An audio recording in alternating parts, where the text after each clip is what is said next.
સુરતમાં ગટરના પાણીની સમસ્યાને લઈને કોંગ્રેસે સ્થાનિકોને સાથે લઈ વિરોધ પ્રદર્શિત કર્યો હતો।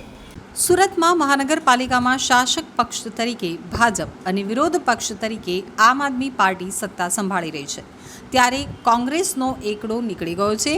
ત્યારે આજે સુરતની સોસાયટીઓમાં ગટરના પાણીનો નિકાલ ન થવાના કારણે લોકોને પડી રહેલી હાલાકીને પગલે કોંગ્રેસના નેતા દ્વારા સ્થાનિકોને સાથે લઈ અને આપ ભાજપ ભાઈ ભાઈ ગટરનું પાણી રોડે જાયના નારા સાથે વિરોધ પ્રદર્શન કરવામાં આવ્યું હતું। પૂર્ણા ગામ વિસ્તારમાં આવેલી મારુતિનગર સોસાયટીમાં ગટરિયા પાણીના કારણે છેલ્લા ઘણા સમયથી સ્થાનિકો હાલાકીનો સામનો કરી રહ્યા છે। સોસાયટીમાં રીતસરના ગટરિયા પાણીની રેલમછેલ થઈ રહી છે, જેના કારણે સ્થાનિકો દ્વારા અવારનવાર રજૂઆત કરવા છતાં પણ કોઈ જ નિકાલ આવ્યો ન હોવાથી વિરોધ પ્રદર્શન કરવામાં આવ્યું હતું। પૂર્વ નગરસેવક સુરેશ સુહાગિયાએ જણાવ્યું હતું કે સત્તા અને વિપક્ષ એક થઈ ગયા હોવાથી સ્થાનિકો તરફ કોઈ ધ્યાન આપતું નથી। ગટરના પાણીના કારણે કોલેરા, ઝાડા ઉલટી અને ડેન્ગ્યુ જેવા રોગ પ્રસરી રહ્યા છે। લોકો માંદગીના બિછાને જઈ રહ્યા છે, તેમ છતાં પક્ષ કે વિપક્ષ દ્વારા કોઈ જ ધ્યાન અપાતું નથી। તેથી આજે તમામની આંખ ઉગાડવા માટે આ પ્રકારનો વિરોધ પ્રદર્શનનો કાર્યક્રમ આપવામાં આવ્યો છે। અને આ 3 તારીખે રંજનબેન વસોયા ભૂતપૂર્વ કોર્પોરેટરે કમ્પ્લેન લખાવેલી છે, કોઈ ત્યાં ડોકાવા આવ્યું નથી હજી સુધીમાં। અને બીજા નંબરમાં 800 થી 1000 માણાની સોસાયટી છે અમારી સોસાયટી, મારુતિનગર સોસાયટી। છોકરા રખડતા હોય, હાલચાલ થતી હોય, 3-4 સોસાયટીનો મેન રસ્તો છે, રોગશાળા થાય, ડેન્ગ્યુ થાય, આ થાય તે થાય, તો આ કોઈ સાપ કોઈ ડોકાવે નથી। હું આગળ સાપ ઝોન ઓફિસર હું ખુદ જઈ આવ્યો, આનું શૂટિંગ ઉતારી મારા મોબાઈલમાં શૂટિંગ છે, ત્યાં લઈને ગયો। ત્યાં 2 સાહેબના નિલેશ સાહેબ કરી છે, પંડ્યા સાહેબ છે, બેને ફોન કર્યા। પંડ્યા સાહેબ એમ કીધું હું રજા ઉપર છું, નિલેશ સાહેબે મને એવું કીધું હું આગળ માણસોને મોકલું છું તો જોઈ જાય।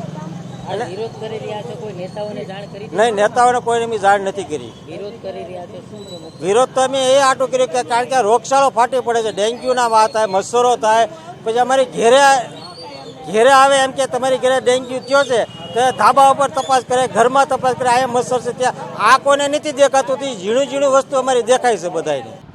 આજે વિસ્તાર છે પૂર્ણા ગામ વિસ્તાર છે, પૂર્ણા ગામની અંદર આવેલી મારુતિનગર સોસાયટીનો આ રસ્તો કે જે કૃષ્ણાનગર પીર દરગાહની સામેથી કૃષ્ણાનગર થઈ અને બીઆરટી સુધી જતો રસ્તામાં 6 થી 7 સોસાયટીના લોકોને કાયમ ચાલવા માટેનો એકમાત્ર રસ્તો છે। આ રસ્તા ઉપરથી રોજે 10,000થી વધારે લોકો પસાર થાય છે।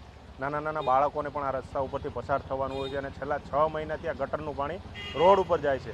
સ્થાનિકો દ્વારા વારંવારની રજૂઆતો કરવામાં આવી છે। સ્થાનિક કોર્પોરેટરો, આમ આદમીના પાર્ટીના કોર્પોરેટર છે, ભાજપના કોર્પોરેટર છે, તંત્ર છે, તમામને રજૂઆતો કરવા છતાં કામગીરી થતી નથી। રોડ ઉપર આ પાણી જઈ રહ્યું છે।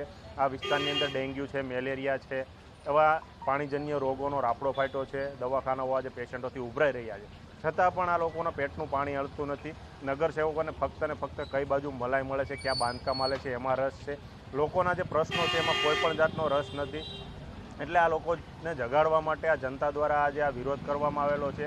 બંને પાર્ટીના ઝંડા લગાવી અને બેનર સાથે વિરોધ પ્રદર્શન કરવામાં આવેલો છે કે આ ભાજપ ભાઈ ને ગટરનું પાણી રોડે જાય।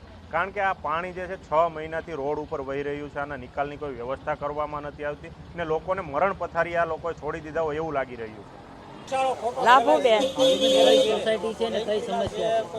મારુતિનગર છે અને સમસ્યા છે આ ગટર ધીમી ઉભરાતી હતી ત્યાં લગી અમે કાંઈ ન કીધું, પણ આ વધારે બધું મળ્યું થવા એટલે અમે કમ્પ્લીટ લખાવી તો કોઈ પાછું અહીંયા આવતું નથી, ધ્યાન ધરતું નથી।